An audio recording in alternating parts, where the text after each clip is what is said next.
ശ്രീലങ്കയിലേക്ക് ഇന്ത്യക്കാർക്ക് free visa ആണെങ്കിലും electronic travel authorisation മുൻകൂട്ടി അപ്രൂവൽ എടുക്കേണ്ടതുണ്ട്. അതിനു മുമ്പായി ഫെറി ടിക്കറ്റും ഓൺലൈനായി എടുക്കേണ്ടതുണ്ട്. നാഗപട്ടണത്തെ ഇന്റർനാഷണൽ പോർട്ടിൽ നിന്നാണ് ശ്രീലങ്കയിലേക്കുള്ള ഫെറി സർവീസ് ആരംഭിക്കുന്നത്. തലേ ദിവസം തൊട്ടടുത്തു തന്നെയുള്ള ഗോൾഡൻ സാൻഡ് ലോഡ്ജിലാണ് മുറിയെടുത്തത്.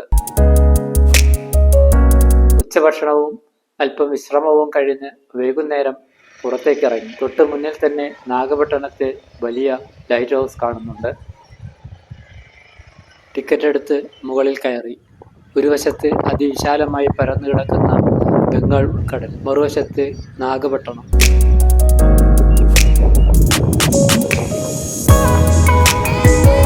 ബോട്ട് പുറപ്പെടുന്നത് അടുത്ത ദിവസം രാവിലെ 7:30-നാണ്.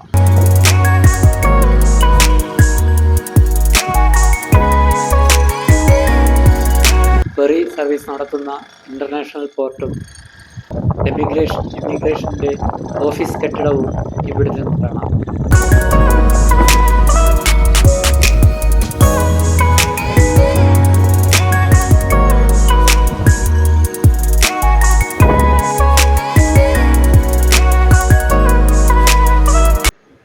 ലൈറ്റ് ഹൗസിന്റെ പടവുകൾ ഇറങ്ങി ബീച്ചിലേക്ക് നടന്നു.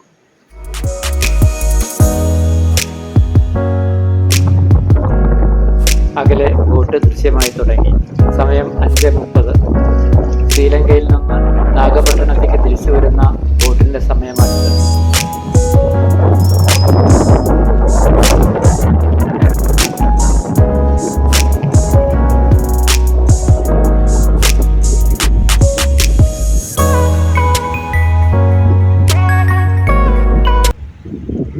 വേഗത കുറച്ച് കരയോടടുത്തു.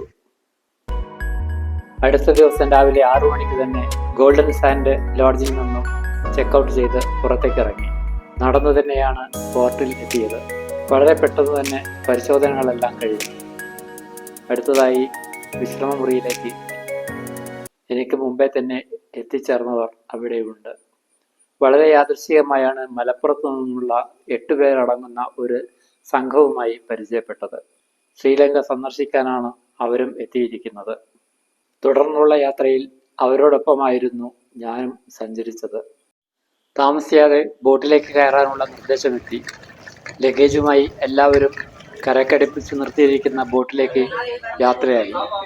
ഇരിപ്പിടങ്ങൾ മുൻകൂട്ടി റിസർവ് ചെയ്തതാണ്. ഏതാനും സീറ്റുകൾ ഒഴിഞ്ഞുകിടക്കുന്നു.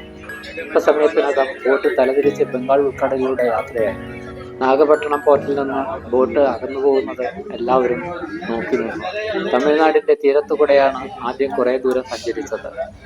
അതിനുശേഷമാണ് നേരെ ജാഫ്ന ലക്ഷ്യമാക്കി നീങ്ങിയത്. യാത്ര തുടങ്ങി. താമസിയാതെ തന്നെ കഴിക്കാനുള്ള ഇഡലിയും സാമ്പാറും എത്തി. ഇതിന്റെ ചാർജ് ടിക്കറ്റിൽ ഉൾപ്പെടുന്നതാണ്.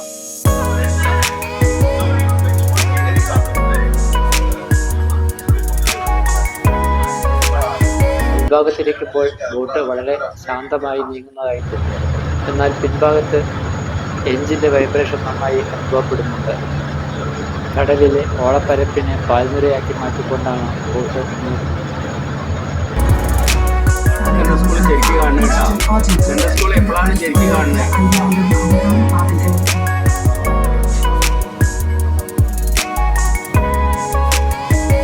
യാത്ര ആരംഭിച്ചിട്ട് 4 മണിക്കൂർ കഴിഞ്ഞു. ശ്രീലങ്കയുടെ തീരത്തോടടുക്കുന്നത് എല്ലാവരും ആകാംക്ഷയോടെ നോക്കിയിരുന്നു.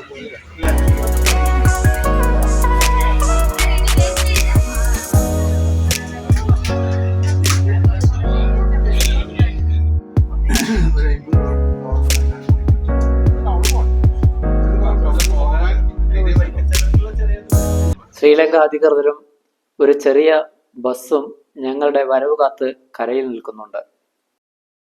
വിശദമായ പരിശോധന അവിടെയും ഉണ്ടായിരുന്നു. പുറത്തു കടന്നപ്പോൾ തികച്ചും വിജനം. ഒരു വശത്തായി ചെറിയ ഒരു പെട്ടിക്കട. സൂക്ഷിച്ചു നോക്കിയപ്പോൾ ഡയലോഗ് എന്ന ബോർഡ് കണ്ടു. തൊട്ടടുത്ത് തന്നെ ഒരു കൗണ്ടറിൽ 2 പേർ ഇരിക്കുന്നു. മണി എക്സ്ചേഞ്ച് ആണ് അവരുടെ ദൗത്യം.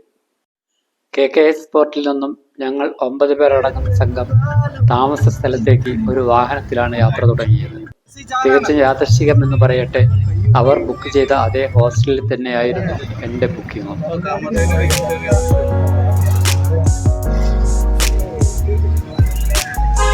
ഹിസ്റ്റോറിക്കലി ഇവര് എന്നാണ് ശരിക്കും വേറെ സ്വതന്ത്ര രാഷ്ട്രമായത്? 1948 ശ്രീലങ്ക സ്വാതന്ത്ര്യം നേടിയത്.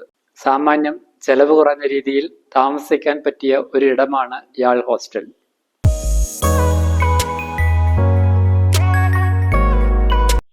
അല്പസമയത്തെ വിശ്രമത്തിനു ശേഷമാണ് പുറത്തേക്ക് ഇറങ്ങിയത്. തൊട്ടടുത്തു തന്നെയാണ് ബസ് സ്റ്റാൻഡ്. ബസിന്റെ ദിശാബോർഡുകളിൽ ഇംഗ്ലീഷിലും സ്ഥലപ്പേര് എഴുതിയിരിക്കുന്നു. ജാഫ്ന ഫോർട്ട് ലക്ഷ്യമാക്കിയാണ് ഞങ്ങൾ നടന്നത്. അങ്ങനെ ഫോർട്ടിന്റെ പിൻവശത്തുള്ള ജംഗ്ഷനിൽ എത്തിച്ചേർന്നു. നേരെ എതിർവശത്തുള്ള പ്രവേശന കവാടത്തിലേക്ക് ഇരുവശത്തുകൂടെയും യാത്ര ചെയ്ത് എത്തിച്ചേരാൻ കഴിയുമെന്ന് മനസ്സിലായി. കോട്ടയ്ക്ക് മുൻവശത്തുകൂടെ റോഡ് കടന്നു പോകുന്നു. ഒരു ഭാഗത്ത് ലഗൂണാണ്. ലഗൂണിനും റോഡിനുമിടയിലുമായി നീളത്തിൽ നിർമ്മിച്ചിരിക്കുന്ന നടപ്പാത. നല്ലൊരു അന്തരീക്ഷമാണ് ഇവിടം. അത്ര തിരക്കില്ലാത്ത ശാന്തമായ ചുറ്റുപാട്.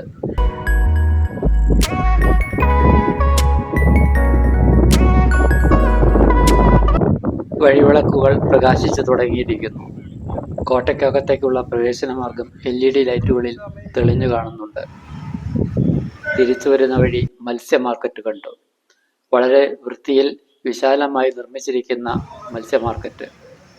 തൊട്ടടുത്തു തന്നെയായി പച്ചക്കറി, പഴങ്ങൾ എന്നിവ വിൽക്കുന്ന മാർക്കറ്റും ഉണ്ട്. വഴിയിൽ കണ്ട ഒരു റെസ്റ്റോറൻറ്റിൽ കയറി ഭക്ഷണം കഴിച്ചാണ് താമസ സ്ഥലത്തേക്ക് മടങ്ങിയത്.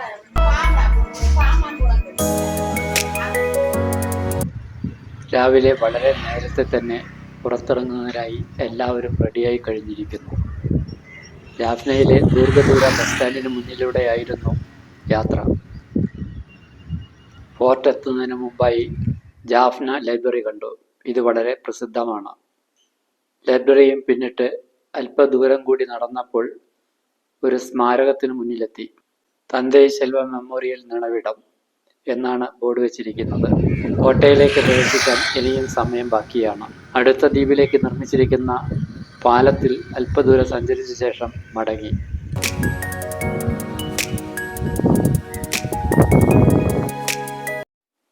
ഏഴുമണിക്ക് തന്നെ ടിക്കറ്റ് കൗണ്ടറിൽ എത്തിച്ചേർന്നു. വിദേശികൾക്ക് $2 പ്രവേശന നിരക്ക്. തൊട്ടടുത്ത് തന്നെ ചെറിയ ഒരു മ്യൂസിയം. കുറെ ചിത്രങ്ങളും ലിഖിതങ്ങളും അവിടെ കാണാൻ കഴിഞ്ഞു. കോട്ടയ്ക്കകത്ത് പഴയ കുറെ തകർന്ന ഭാഗങ്ങൾ നിരത്തി വച്ചിരിക്കുന്നു. 5 കോണാകൃതിയിലാണ് ഈ കോട്ടയുടെ നിർമ്മിതി. ചുറ്റുമുള്ള കോട്ടമതിലിന് കാര്യമായ കേടുപാടുകൾ ഒന്നും തന്നെ സംഭവിച്ചിട്ടില്ല. കോട്ടമതിലിന് മുകളിൽ കയറി ചുറ്റി സഞ്ചരിച്ചു. കോട്ടമതിലിൽ നിന്ന് നോക്കുമ്പോൾ മുന്നിലുള്ള ലഗൂണും പരിസരവും വളരെ മനോഹരമായി കാണാൻ കഴിയും. തികച്ചും വ്യത്യസ്തമായ ഒരു കാഴ്ച ഭംഗിയാണ് നമുക്കിവിടെ ലഭിക്കുന്നത്. 1619 പോർത്തുഗീസുകാരാണ് ഈ കോട്ട ആദ്യമായി നിർമ്മിച്ചത്. പിന്നീട് ഡച്ചുകാർ ഇത് കീഴടക്കുകയും വികസിപ്പിക്കുകയും ചെയ്തു. 17-18 നൂറ്റാണ്ട് കാലഘട്ടത്തിലായിരുന്നു ഇത്. പ്രധാനമായും വാണിജ്യ ആവശ്യമായിരുന്നു അവർ കണ്ടത്. പിന്നീട് ബ്രിട്ടീഷുകാരുടെ അധീനത്തിലായി. ഗവർണറുടെ ഭരണകേന്ദ്രമായി ബ്രിട്ടീഷുകാർ ഇതിനെ ക്യൂൻസ് ഹോം എന്ന് പേരിടുകയും ചെയ്തു. പ്രഭാത ഭക്ഷണം കഴിച്ച ശേഷം ശ്രീലങ്കയിലെ അടുത്ത ടൂറിസ്റ്റ് കേന്ദ്രത്തിലേക്ക് ഞങ്ങൾ യാത്ര തിരിച്ചു.